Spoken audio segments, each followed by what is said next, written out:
Assalamualaikum warahmatullahi wabarakatuh. Nama saya Lulu Atul Husna Izati dari Prodi Biologi Fakultas MIPA. Di sini pertama saya akan menjelaskan tentang syarat, rukun, dan hal yang dapat membatalkan sholat menurut Imam 4 mazhab. Wudhu merupakan kewajiban setiap muslim ketika akan melaksanakan sholat, baik wajib maupun sunnah. Karena wudhu merupakan syarat sahnya sholat. Jadi jika kita tidak melakukan wudhu, maka sholat yang kita kerjakan akan menjadi sia-sia dan tidak sah. Selain karena memang kewajiban, wudhu juga mempunyai manfaat seperti sabda Nabi Muhammad SAW yang artinya, barang siapa yang melakukan wudhu secara sempurna, maka dosa-dosanya akan gugur dan hilang dari jasadnya, dan juga akan keluar dari bawah kukunya. Hadis riwayat Muslim. Adapun rukun wudhu, terjadi perbedaan pendapat dari 4 mazhab, yaitu yang pertama mazhab Imam Syafi'i. Imam Syafi'i berpendapat bahwa rukun sholat itu ada 6. Yang pertama yaitu niat. Niatnya itu terbagi menjadi 2, yaitu wajib dan sunnah. Yang mana wajib yaitu bersamaan dengan ketika kita membasuh muka, dan yang sunnah yaitu sebelum kita melakukan wudhu. Yang kedua yaitu membasuh muka, ketiga membasuh tangan hingga siku, keempat membasuh sebagian kepala, kelima yaitu membasuh kaki, dan keenam tertib. Adapun pendapat Imam Hanafi berpendapat bahwa ada 4 rukun wudhu. Yang pertama yaitu membasuh muka, kedua membasuh tangan, ketiga membasuh seperempat kepala, dan kelima yaitu membasuh kaki. Yang selain itu adalah sunnah menurut Imam Hanafi. Ketiga yaitu menurut Imam Maliki. Imam Maliki berpendapat bahwa ada 7 rukun wudhu. Pertama yaitu niat, kedua membasuh muka, ketiga membasuh tangan hingga siku, keempat membasuh kepala, kelima membasuh kaki, keenam yaitu mualat atau tidak adanya jeda di antara berwudu, dan keenam yaitu yang ketujuh yaitu adalk atau menggosok anggota bagian wudu. Yang keempat yaitu menurut Imam Hambali. Imam Hambali berpendapat bahwa ada 7 rukun wudu. Yang pertama yaitu niat, kedua membasuh muka, ketiga membasuh tangan, keempat membasuh kepala, kelima membasuh kaki, keenam tertib, dan ketujuh mualat. Adapun syarat sahnya wudhu yaitu yang pertama menggunakan air yang suci, kedua yaitu menggunakan air yang mengalir, ketiga yaitu menghilangkan hal-hal yang dapat menghalangi masuknya air wudhu ke dalam kulit seperti cat kuku dan lain sebagainya. Selanjutnya yaitu hal-hal yang dapat membatalkan wudhu menurut 4 imam mazhab.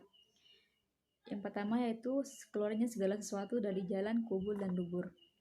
Di sini ada perbedaan pendapat dari Imam Hanafi, bahwa Imam Hanafi berpendapat bahwa angin yang keluar dari jalan depan tidak membatalkan wudhu. Yang kedua yaitu keluarnya darah dan nanah. Di sini Imam Hanafi dan Hambali berpendapat bahwa apabila nanah dan darah keluar dari seseorang yang sudah berwudhu, maka wudhunya itu batal. Sedangkan Imam Syafi'i dan Imam Maliki berpendapat bahwa apabila darah dan nanah keluar, maka membatalkan sholat. Ketiga yaitu muntah. Imam Hanafi dan Imam Hambali berpendapat bahwa apabila seorang yang berwudhu dan ia muntah, maka wudhunya itu batal. Sedangkan Imam Syafi'i dan Imam Maliki berpendapat bahwa seorang yang telah berwudhu dan kemudian muntah, maka wudhunya itu tidak batal atau tetap sah. Yang keempat yaitu hilangnya akal seorang.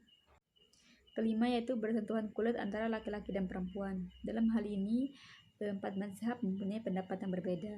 Yang pertama yaitu Imam Hanafi berpendapat bahwa bersentuhnya kulit antara laki-laki dan perempuan tidak membatalkan wudhu. Sedangkan menurut Imam Syafi'i bahwa bersentuhan kulit antara laki-laki dan perempuan apabila itu mahram tidak membatalkan wudhu. Apabila itu bukan mahram maka dapat membatalkan wudhu. Kedua yaitu syarat, rukun, serta hal dapat membatalkan sholat berdasarkan Imam 4 mazhab. Pengertian sholat berdasarkan etimologi berarti doa. Sedangkan secara istilah sholat yaitu ibadah kepada Allah yang terdiri dari perkataan dengan perbuatan tertentu yang diawali dengan takbir dan diakhiri dengan salam. Sama halnya dengan wudhu, sholat juga terdapat perbedaan pendapat dari imam mazhab. Yang pertama yaitu berdasarkan pendapat Imam Mazhab Syafi'i, rukun sholat berjumlah 13, yaitu yang pertama niat, yang kedua takbir, yang ketiga yaitu berdiri tegak bagi yang mampu, yang keempat membaca Al-Fatihah, kelima ruku, keenam i'tidal, ketujuh sujud, kedelapan duduk di antara dua sujud, 9 yaitu duduk tasyahud akhir, ke-10 membaca doa tasyahud akhir, 11 membaca sholawat Nabi, 12 salam, dan 13 tertib. Kedua yaitu berdasarkan pendapat Imam Hanafi. Imam Hanafi berpendapat bahwa ada 6 rukun sholat. Yang pertama yaitu takbir, kedua berdiri tegak, ketiga membaca Al-Fatihah, keempat ruku, kelima sujud, dan keenam membaca tasyahud akhir. Adapun pendapat Imam Maliki yaitu memiliki pendapat yang sama seperti Imam Syafi'i, yaitu rukun sholat terdiri dari 13, diawali dengan niat dan diakhiri dengan salam. Keempat itu pendapat Imam Hambali. Imam Hambali memiliki pendapat bahwa rukun sholat ada 13, tetapi niat tidak masuk dalam rukun, dan sedangkan tumaninah termasuk dalam rukun sholat, berdasarkan pendapat Imam Hambali. Selanjutnya yaitu hal-hal yang dapat membatalkan sholat. Dalam secara garis besar ada 5 hal yang menjadi kesepakatan para imam mazhab dalam hal yang membatalkan sholat. Yang pertama yaitu berbicara. Imam Hanafi dan Imam Hambali bersepakat bahwa sengaja atau tidak sengaja apabila berbicara maka sholat orang tersebut menjadi batal. Sedangkan Imam Syafi'i berpendapat bahwa apabila seorang berbicara ketika sholat ia tidak sengaja maka sholatnya tetap sah. Yang kedua yaitu makan dan minum. Semua mazhab sepakat bahwa makan dapat membatalkan sholat, namun menjadi perbedaan pendapat yaitu kadar makan yang dapat membatalkan sholat tersebut. Di sini Imam Hanafi berpendapat bahwa sedikit atau banyak, sengaja atau tidak sengaja, apabila seorang makan ketika sedang sholat maka itu dapat membatalkan sholat.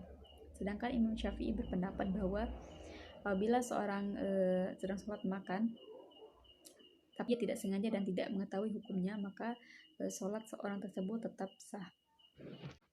Yang ketiga yaitu segala sesuatu yang dapat menghilangkan bentuk sholat. Yang keempat yaitu datangnya hadas kecil maupun hadas besar. Dalam hal ini hanya Imam Hanafi yang berbeda pendapat. Menurut Imam Hanafi, apabila hadas tersebut datang sesudah tasyahud akhir dan sebelum salam maka sholat tersebut tetap sah. Selanjutnya yaitu kehilangan akal. Hilang akal dalam bentuk tidur, pingsan ataupun mabuk dapat membatalkan wudhu. Hal itu berdasarkan hadis Nabi Muhammad SAW berikut ini.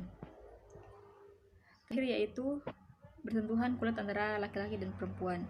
Dalam hal ini 4 mazhab berbeda pendapat.